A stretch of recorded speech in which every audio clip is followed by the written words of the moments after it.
el vídeo que emitimos en este momento vamos a hablar de cómo podemos detectar la aparición de estas pandemias con mayor celeridad y cuáles son los aspectos que deberíamos de cambiar de forma inmediata para prevenir el que estas pandemias tengan un impacto brutal sobre las vidas del planeta y sobre la economía.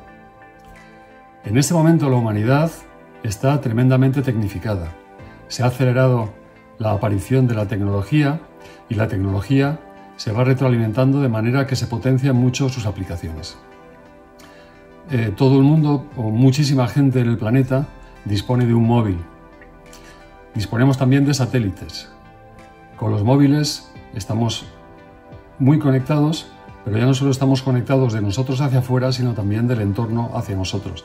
De manera que con el software de geolocalización adecuado podemos conocer exactamente dónde hemos estado, incluso qué es lo que hemos hecho, y mediante algunos algoritmos se puede predecir cuáles incluso van a ser nuestros próximos pasos, cuáles son nuestros gustos, etc. Combinando toda esta información con el Big Data, es posible ya utilizar algún software de geolocalización que están utilizando algunos países, como es el caso de Hong Kong, como es el caso de Corea del Sur, como es el caso de Japón, que son los países que más rápidamente han tratado de enfrentarse a la pandemia de COVID-19 que nos afecta, para, una vez conocida cuál es la persona que ha estado infectada, poder a través del móvil rastrear las personas con las que ha estado en contacto en los últimos tiempos y de esa manera poder identificar posibles infectados, poder atenderlos, evitar que su enfermedad, en el caso de que la padezcan, sea grave, o incluso en el momento que llegue la vacuna, poderlos vacunar. Existen muchas iniciativas a nivel mundial, pero probablemente una de las más interesantes de las que está actuando desde el año 1997 es una organización que se llama GPHIN, G-P-H-I-N, que significa Red de Inteligencia Global de Salud Pública. Es un organismo que surgió gracias al Departamento de Salud de Canadá en 1997 y desde ese mismo momento se produjo un acuerdo con la OMS, de manera que es uno de los organismos que informa a la OMS acerca de la aparición de nuevas pandemias. Pero, ¿cómo actúa GPHIN? GPHIN tiene lamentablemente solo 10 analistas, o por lo menos hasta la fecha que yo sepa. Estos 10 analistas están analizando información que surge en todo el mundo en 9 idiomas. ¿Cuál es la información que procesa? Bueno, pues la información que procesa es información relativa a todo lo que aparece en redes sociales de cualquier tipo, todo lo que aparece publicado en prensa científica en todo el mundo, todo lo que aparece publicado también, por ejemplo, en blogs y en cualquier medio electrónico que habla de la posible aparición de alguna nueva enfermedad o de alguna enfermedad en alguna parte del mundo. Toda esta información la procesa mediante diferentes algoritmos y en el caso de que detecte que está apareciendo alguna nueva enfermedad, lo que hace es emitir informes mediante los cuales alerta a la Organización Mundial de la Salud y alerta también a los gobiernos que puedan verse afectados. Es algo que, como veremos ahora, es tremendamente eficaz. Hasta ahora ha anticipado la aparición de nuevas infecciones que afectan a vastos territorios, incluso de alguna pandemia. El problema que hay con GPHIN es que cuenta con unos recursos muy limitados y que habría que ampliar de una forma muy importante gracias a la contribución de organismos internacionales y también de países a nivel individual. Entonces, precisamente por esta baja dotación, únicamente es capaz de analizar esta información en 9 idiomas. Pero, sin embargo, no sé si sabéis que el 43% de la población mundial habla 10 idiomas. 9 de estos 10 están bajo el escrutinio de GPHIN, pero los idiomas que hablan el 57% de la población mundial, que son precisamente aquellos que hablan un número más bajo de personas y son precisamente aquellos que se encuentran en zonas endémicas de animales que son capaces de provocar infecciones zoonóticas, no se analizan. Y esto nos pone en grave riesgo. Es decir, habría que invertir mucho más en este tipo de organizaciones con la contribución de todos los gobiernos del mundo, porque se han demostrado eficaces a la hora de anticipar la aparición de muchas infecciones que se convierten incluso en pandemias. Tenemos algún ejemplo. Como digo, Gefin surgió en 1997 y en 2002 empezó a dar frutos. En 2002 fue capaz de detectar la aparición de una patología generada por un coronavirus, el SARS, un síndrome de afección respiratoria que producía un número de muertes bastante elevado en una zona bastante controlada. Concretamente, el primer foco lo localizó en China y 2 meses después identificó este foco también en el mundo occidental mediante el escrutinio de publicaciones en inglés.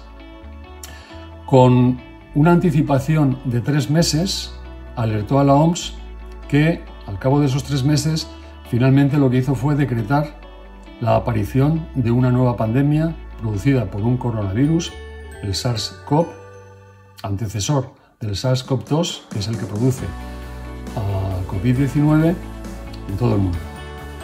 El SARS-CoV-2, que es el virus causante de COVID-19, tiene una tasa de mortalidad de un 3,5% hasta la fecha, 18 de junio del año 2020.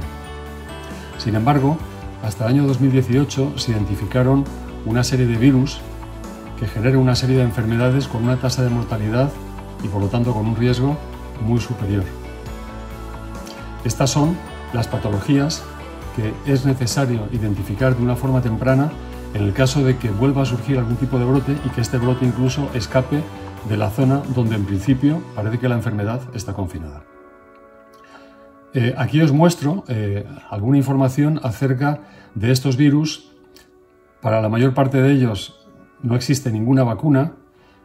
Aquí también hay detalle acerca de cuál es el tipo de animal reservorio y del vector que utiliza para infectar al hombre. Y marcado en rojo os muestro cuál es la tasa de mortalidad.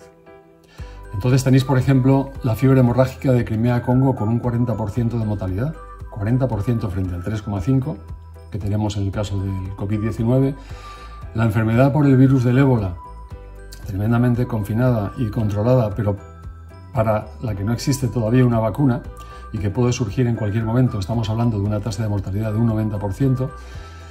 El virus de Marburg, estamos hablando de un 88%, fiebre de Lassa 15%, el coronavirus, que es el responsable de una enfermedad que se denomina MERS, que es un antecesor del SARS-CoV-2 de COVID-19, produce un 35%, ya es una enfermedad respiratoria que está causada, como digo, por un coronavirus que transmite los camellos a los humanos. El síndrome respiratorio agudo severo, solo con un 10%, es decir, el triple de lo que produce COVID-19, la enfermedad de Nipah, un 100% de mortalidad, la fiebre del Valle del Rift, un 50%. Y también, como veis aquí en la tabla, en el 2018 se hablaba de una enfermedad X, y es una enfermedad que posiblemente sea COVID-19, pero aparte de COVID-19 hay otras muchas enfermedades de tipo vírico, zoonótico que van a ir surgiendo en los próximos años. Es decir, que la enfermedad X que aparece aquí en la tabla aludía a COVID-19, pero también va a quedar en esta tabla en previsión de todo el resto de patologías que van a ir aconteciendo a la humanidad. Por lo tanto, veis que es tremendamente importante que haya algún tipo de organización que, mediante una manera tremendamente eficiente, sea capaz de identificar tan pronto surgen las infecciones que puedan generar epidemias y pandemias. Antes de hablar de algún tipo de comparación entre diferentes virus, fundamentalmente coronavirus, es conveniente que hablemos de cuáles son los parámetros que se utilizan a la hora de hablar de una infección vírica. El primer parámetro del que se habla es de lo que se llama el R0, es decir, cuál es la tasa de contagio que tiene esta enfermedad vírica. En el caso de COVID-19 se habla de que el R0 es 2,5, es decir, que como promedio una persona infectada es capaz de infectar un promedio de 2,5 personas más.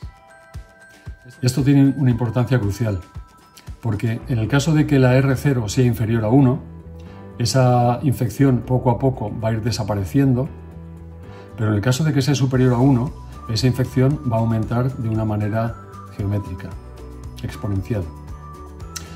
2,5 significa que 1 contagia a 2, cada uno de esos 2 contagia a otros 2, cada uno de esos 4 contagia a otros 2.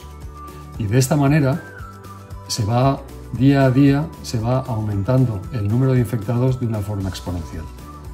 Fijaros que si no hubiera ningún otro parámetro que afectara a esto, en el plazo de un mes, con una tasa R0 de 2, simplemente no 2,5, como es en el caso del coronavirus, el SARS-CoV-2, se llegarían a infectar aproximadamente 1.078 millones de personas en un mes. Otro parámetro de los que tenemos es lo que se llama el periodo de incubación, es decir, desde el momento que una persona que se infecta, está expuesta al virus, hasta el momento que empieza a desarrollar los síntomas. Luego tenemos el periodo de latencia. El periodo de latencia es desde el momento en que te infectas hasta el momento en que eres capaz de infectar a otros. Hayas tenido ya síntomas o no de la infección. Uno de los problemas que plantea el COVID-19 es que el periodo de latencia es inferior al periodo de incubación, de manera que yo puedo estar infectado, puedo no ser consciente de que lo estoy porque no tengo síntomas y puedo estar infectando a otros. Otro parámetro muy importante es la tasa de mortalidad. No hace falta explicarlo. Otro parámetro es la tasa de recuperados, es decir, personas que han superado la infección y que ya están inmunizados y ya por lo tanto no estarían expuestos a padecer de nuevo la misma infección. Y otro parámetro es la tasa de susceptibles. No todas las personas son susceptibles de infectarse por el virus. Hay personas por los que el virus pasa pero sin dar ningún tipo de clínica, aunque sí que son capaces de infectar a otros. Por lo tanto, hay que tener mucha precaución con la tasa de susceptible. Primero, porque si eres susceptible te vas a infectar, y porque si no eres susceptible, lo que sí que puedes hacer es transmitir la enfermedad.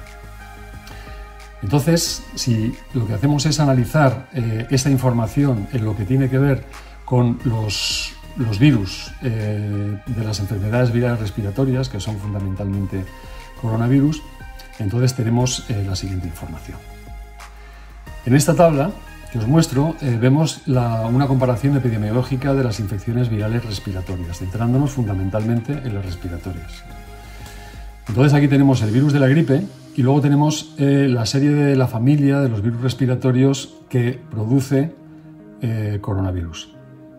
Entonces estamos viendo que de todos estos virus, la R0 más alta se encuentra concretamente en el SARS y que es muy similar a la que, por lo menos hasta fecha de finales de marzo, que es cuando se analizó esta información, tiene el COVID-19, presenta el COVID-19. El COVID-19 presenta un 2,5 frente al SARS, que presenta un 3%.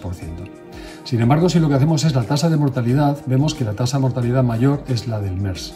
Recordad, es este coronavirus que infecta el camello, que es concretamente en el caso del MERS de un 34,4 frente a un 3,5 de mortalidad en el caso del SARS-CoV-2 del COVID-19. Luego lo que tenemos también muy importante es la tasa de propagación comunitaria. Y esto tiene que ver con el tiempo de incubación, etcétera, etcétera. Y además también si el contagio es a través del aire, si es a través de superficie, etcétera, etcétera. Entonces, concretamente, el que presenta una tasa de propagación más alta es el virus del SARS, con entre un 10 y un 60%, y a continuación el COVID-19 con un 30-40%. Hay que tener mucho cuidado, nos estamos relajando, estamos viendo ya que podemos hacer cosas que no estábamos pudiendo hacer hace algunos meses, y eso nos está dando una falsa sensación de seguridad, que no existe. El virus sigue entre nosotros. No tiene sentido el que estemos separando, por ejemplo, las mesas de los niños una distancia de 2 metros para poder ir a clase y, sin embargo, veamos en las cafeterías mesas con 8 personas que están sin mascarilla porque tienen que comer y beber, que están absolutamente apretados y que en el caso de que alguno de ellos tenga la infección va a contagiar de golpe a 8 personas y esas a su vez contagiarán cada uno de ellos a 2 personas y seguirá la propagación exponencial que presenta el coronavirus. Y como ocurrió en el caso de la mal llamada gripe española de principio del siglo XX, la segunda oleada fue mucho más mortal que la primera oleada, precisamente porque nos relajamos. Entonces, atención, tener mucho cuidado, mantener las medidas de seguridad, seguir manteniendo las mascarillas en el caso de que no podáis mantener una distancia de seguridad de 2 metros y siempre que sea posible estar en casa.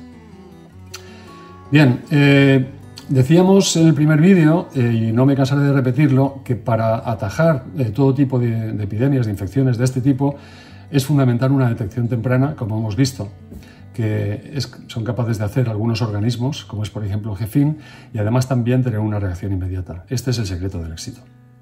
Entonces, como también veíamos, y veis aquí, GEFIN fue capaz de anticipar 3 meses la pandemia que anunció la Organización Mundial de la Salud en el año 2002-2003, en el caso del SARS. Hemos visto también que aquellos que han tenido una reacción inmediata, una reacción eficaz, como han sido países como Japón, como Hong Kong y ha sido también Corea del Sur, han triunfado. Sin embargo, si lo que hacemos es analizar las primeras informaciones de las que se hablaba, de las que habló China, aunque habló con retraso, de esta infección por el SARS-CoV-2 y de cuándo empezó a hablar la OMS, hasta el momento que la mayor parte de los países han tomado algún tipo de iniciativa en contra de él, una reacción en contra de él, que no fue inmediata, hemos dejado que el virus se mueva libremente durante 3 meses. Esto es muy grave. Entonces, en el momento en que surge un tipo de pandemia de este tipo, ¿cuáles son los escenarios en los que nos podemos mover para tratar de contener la infección? El primero de los escenarios, perdonadme por haberlo bautizado así, pero es que nos pase por encima. Este ha sido el planteamiento de algunos países como Suecia, que ya ha reconocido que se equivocó, como está siendo Brasil y como están siendo algunos otros. Es decir, dejar que la vida siga su curso, dejar que la población se exponga totalmente a la situación del virus. Se va a generar una saturación en el sistema sanitario, van a morir muchas personas, pero aquellos que no mueren quedan inmunizados, se consigue la tan ansiada inmunización de rebaño o grupal y la duración de este que nos pase por encima es corto, de manera que el impacto sobre la economía es muy limitado y no tiene una serie de efectos sobreañadidos a los de la propia enfermedad, que ya de por sí, en este caso, que nos pase por encima, es tremendamente importante la mortalidad que genera. El segundo escenario es el de contener la infección mientras que no tenemos un tratamiento, mientras que no tenemos una vacuna, y entonces vacunar. Este es el escenario que han seguido los países que han tenido más éxito para contener la infección: Taiwán, Corea del Sur y Japón. Se trata de aplicar distanciamiento social para que el número de infectados sea el mínimo posible y que, por lo tanto, el pico de infectados no sea tan alto que llegue a saturar el sistema de salud. Una vez que hemos sido capaces ya no de tener este pico tan alto, sino tener un pico más bajo que no llegue a saturar el sistema de salud, lo que hacemos es aplicar muchos tests, de manera que identifiquemos a todas aquellas personas que pueden estar infectadas. En el caso de que estén infectados, lo que hacemos es aplicar un confinamiento de estas personas, pero también lo que hacemos es identificar a todas las personas que han estado en contacto con ellas para hacer un confinamiento preventivo, hacer un seguimiento de estas personas, en el caso de que desarrollen síntomas, tratarlos, en el caso de que no desarrollen síntomas, liberarlos para que puedan hacer la vida normal. De manera que el impacto económico que tiene, una vez superada esta primera etapa de confinamiento, es muy limitado y además también, siempre que surja algún infectado, lo que vamos a hacer es identificarlo con premura y de esa manera vamos a confinarlo y vamos a quitarlo del circuito de contagio, de manera que la proporción de pacientes infectados se va a limitar mucho. De este modo, ¿qué es lo que vamos a hacer? Pues vamos a ganar tiempo para investigar y para generar una vacuna. Una vez que tengamos ya la vacuna, de lo que se trata, por supuesto, es de vacunar a todos, pero sobre todo hacer como hacíamos en el caso de la viruela, que hacíamos en vídeo.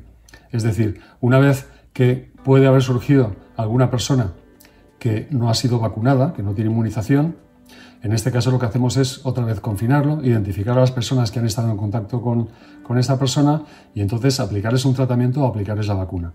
De manera que aumentemos el efecto de la vacuna de una forma muy sustancial.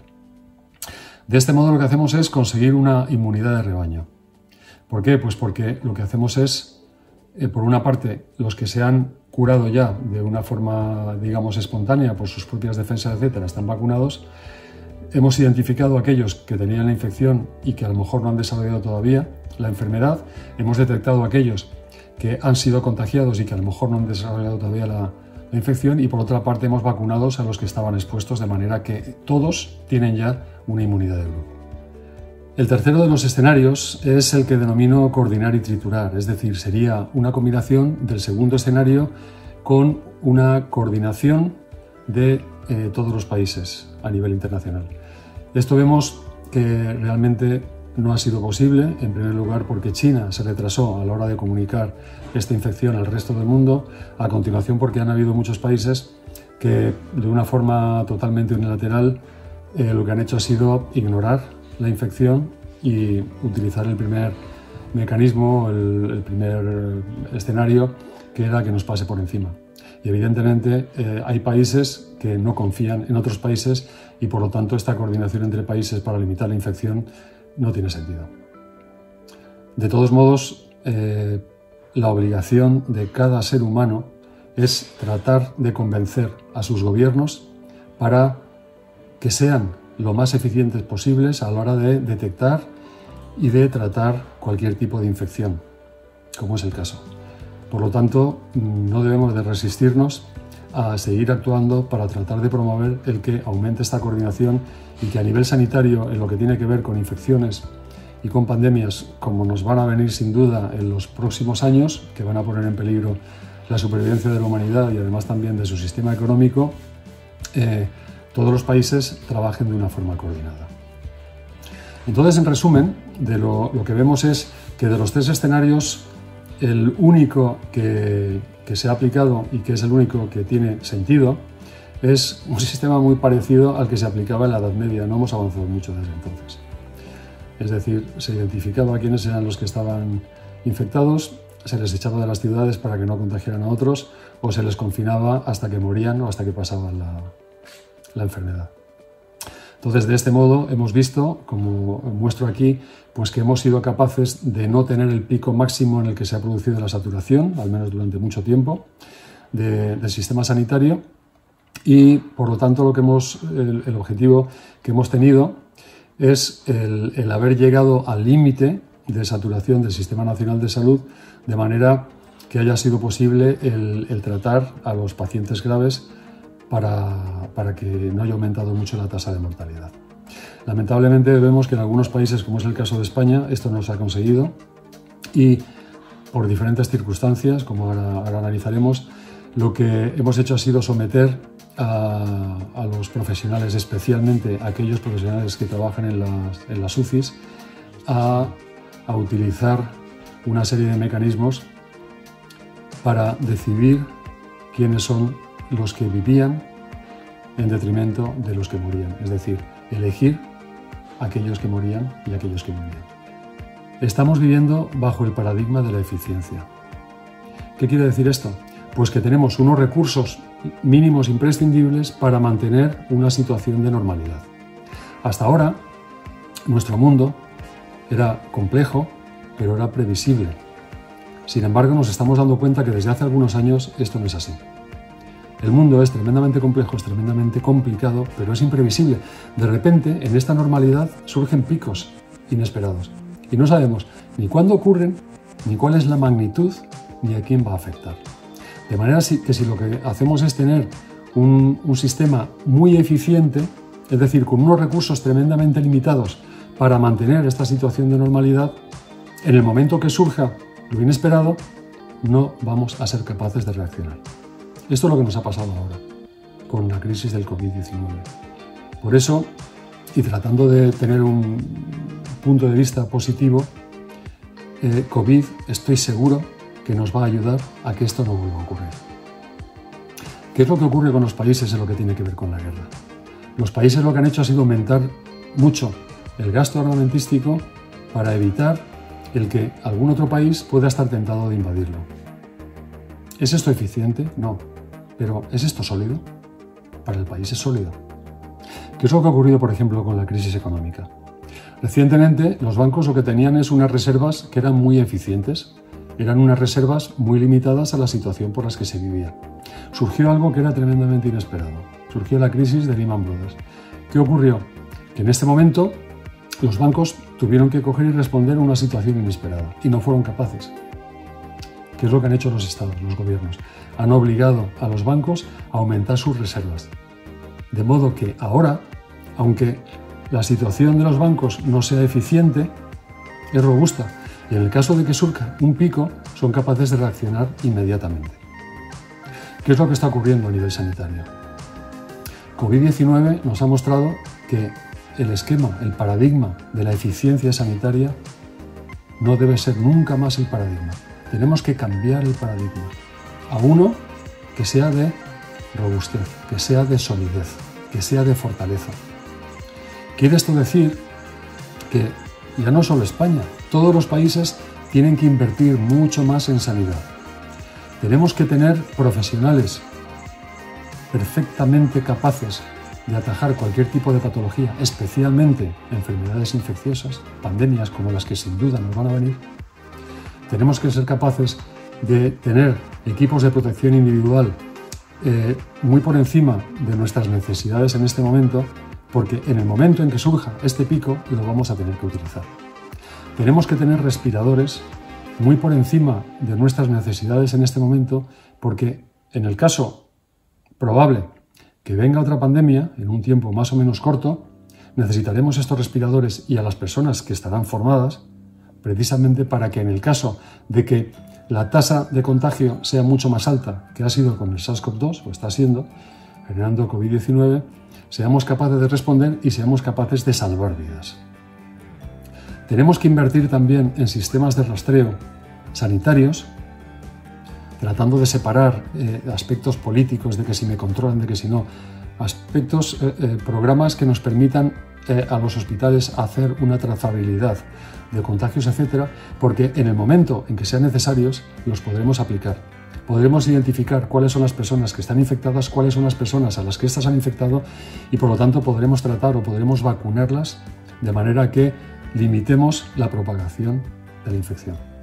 Esto es algo que tiene que pesar sobre nuestros hombros. Tenemos que actuar de una forma inmediata, porque si no, actuará sobre nuestras conciencias. Hace muy poco tiempo estábamos viendo esta foto que os pongo aquí. Profesionales sanitarios que, por no tener equipos de protección individual y siendo absolutamente profesionales y responsables y poniendo su vida en peligro, trataban de protegerse con mascarillas quirúrgicas que no se protegían, porque lo que hacían es proteger a los enfermos de su posible infección. Y trataban de protegerse con bolsas de basura para evitar que el virus entrara en contacto con ellos, los infectara y a su vez pudieran ellos infectar a otros y pudieran morir.